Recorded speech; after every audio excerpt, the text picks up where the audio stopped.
Как се казваш? Пламен. Приятели, Пламен, аз съм Сашо. И на мен. Ти откъде си? Ами идвам от град Варна. Като цяло аз се занимавам с брейк-денс. Това нещо е родено в мен. Това ми харесва да правя, това правя и това искам в момента да го покажа. Аз съм негов приятел. Пацо е много позитивен човек и таланта на Пламен е да сбъдне мечтите си и да ги следва. Това е най-големият негов талант и аз вярвам, че той ще спечели.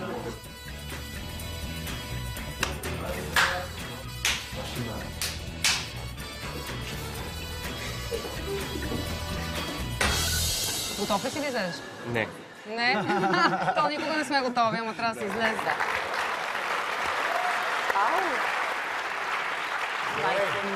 Здрасти. Как се казваш? Пламен. Пламен. Откъде си, Пламене? От град Варна. На колко години си? На 20. Притесняваш ли се да говорим за това състояние, което за нищо не се притесняваш? Да. От кога си така? По рождение. Ами аз не съм се събудил един ден и да съм си казал време ти да танцуваш. Това нещо не се е случило с мене. Просто аз като цяло танцувам от малък. Нямам търпение да видя номера ти. Заповядай.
Не знам дали си даваш сметка, Пламене, на колко много хора даваш надежда с това, което правиш. И затова аз искам да те прегърна.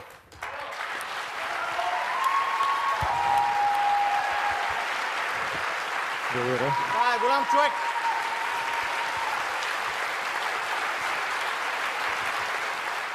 Хора ме срам, че имам крака, на които мога да се изправя, макар и с уважение към теб. И че много други хора имат крака, които не заслужават и капка уважение. Аз искам да те попитам, музиката, на която танцуваше, ти сам ли си я избра? Да, и хореографията, и... Всичко е твое. Да. Невероятен си. Защото не само танца, който направи, те сами виждат. Не само танца, който направи, самата музика, всичко комплексно, заедно, ме накара страшно много да се развълнувам. Аз не те виждам като човек, който има някакъв дефект. Аз те виждам като артист, който дава душата си в това, което прави. Браво! Мерси. Пламене, ти си невероятен човек и си вдъхновение за абсолютно всички нас и за цяла България. Много ти благодаря за това, което направи.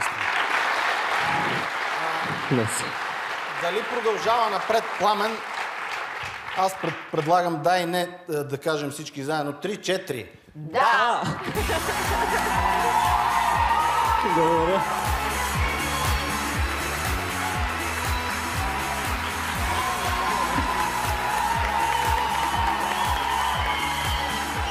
Пламене, чест и почитание, приятелю. Аз знаех, че ще ни разбиеш главите, ама нямах представа, че това ще бъде така. Вече страхотен, разбираш.